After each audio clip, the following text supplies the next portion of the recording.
Alright, my cheesy minions.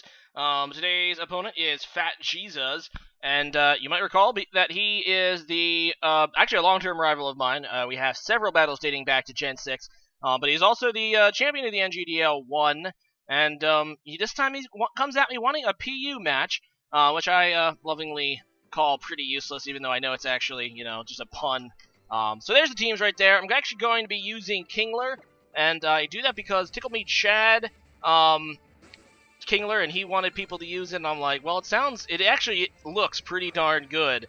So, yeah, why not? Let's give it a try. But I'm going to go ahead and leave with Lapras instead, and he's going to go ahead and leave with Bibarel, and I'm like, okay, Bibarel's probably going to be using Simple, so obviously it's kind of really scary with Swords Dance, but I do have the Freeze Dry, and he makes a really questionable play here going into Gastrodon, not even thinking about Freeze Dry. I'm like, wait, when he switched out, I thought he was going to switch out into maybe, his Pyro or something, but that allows me to get rid of Gastrodon really early, which is super good for me, because Gastrodon did wall quite a few of my Pokemon, and that just feels awesome. So anyway, we kind of pivot again here, and I'm going to my Electivire. I was afraid of the Hidden Power Ice on that Raichu, and he actually pivots into his Pyroar, and I didn't know what to do because Pyro can hit me kind of hard, pretty much all of my Pokemon kind of hard.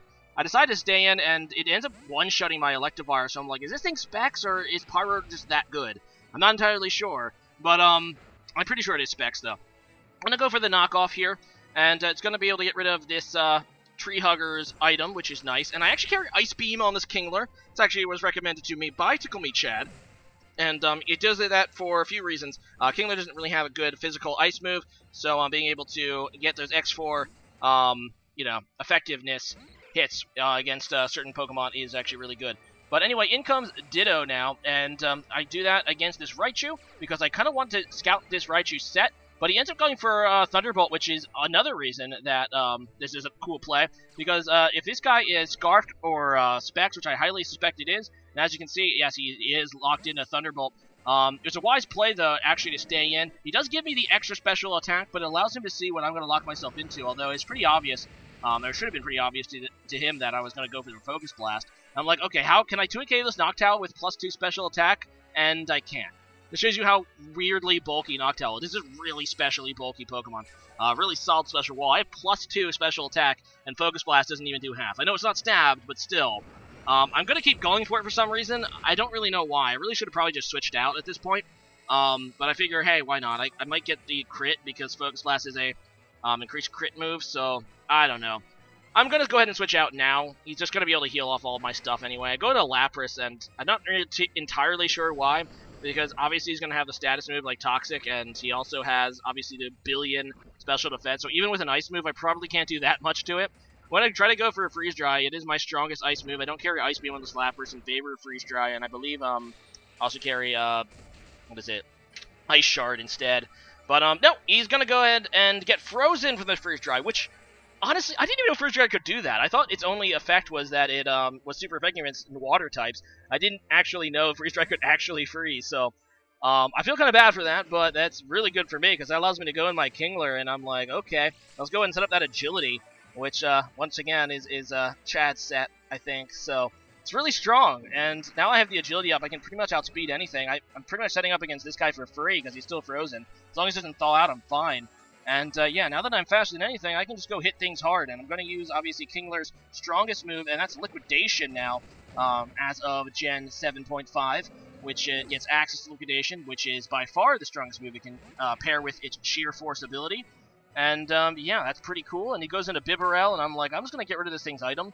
I get rid of the Life Orb. I don't quite kill it, and he's going to be able to get off a Swords Dance. I'm like, well, a Quick Attack is probably coming. Obviously, if he doesn't use Quick Attack, I'm just going to die, and I probably could have stayed in and taken that, truth be told. I decided to go into Lapras, though, kind of just to sack it, because I figured I don't really need Lapras anymore, and it's kind of poisoned.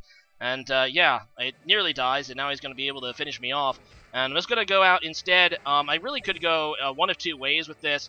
I could go into this Zangoose, or I could go into my Ditto. I decided to go into Zangoose, and, yeah, that's fine, because I also have Quick Attack, and I'm obviously faster than Bibarel, and I'm able to take that guy out. And now I'm going to activate my Poison, which gives me the Toxic boost. And for some reason, I decided not to go for Quick Attack again against this freaking Pyro. I have no idea what I was thinking. because he's going to outspeed me no matter if he Specs or Scarf, and he just kills me, which just kind of makes me think even more it's Specs, and I didn't run the calcs, but I'm just assuming it's Specs. But, like, you know, Torterra should be able to tank one hit. That's all I need, is I need one hit so I can go for the Earthquake against this guy. And he does take that really nicely. I believe that is Specs damage. And, yeah, I just go for that Earthquake, and I'm able to kill his Simba, aka his Pyroar. And his last Pokemon is, what is his last Pokemon? Yes, oh right, this Raichu. And I already know he doesn't have Hidden Power Ice, but he does have a slight chance to win here if he can kill with Focus Blast and then sweep my team, but I don't... Judging how much his Focus Blast did earlier, I mean, my Ditto at +2 couldn't even kill his Noctowl, or didn't even do half of his Noctowl. It's not that strong. And it actually just doesn't even kill my Torterra. I'm able to finish it off with Earthquake. So, good game there, Fat G's Uz. Always a pleasure. And today's question of the day is going to be... What is your favorite route or non-town location in any Pokemon game? Obviously, there's a lot of really cool, iconic places in pretty much all Pokemon games. As for me, I might have to go with Mount Silver, just because, you know, it just kind of has an epic feeling. You can catch, you know, Larvitar, which, you know, is a Pokemon that always, you know, always is something that you always kind of wanted throughout the game, the ability to get Tyranitar. And most of all, it's the location that you fight Red, the hero from the first few games. So I think all in all, a really, really, really cool area. But of course, there's others. There's a ton of others. So yeah, leave a comment about that, and see you guys again here next time. Laters.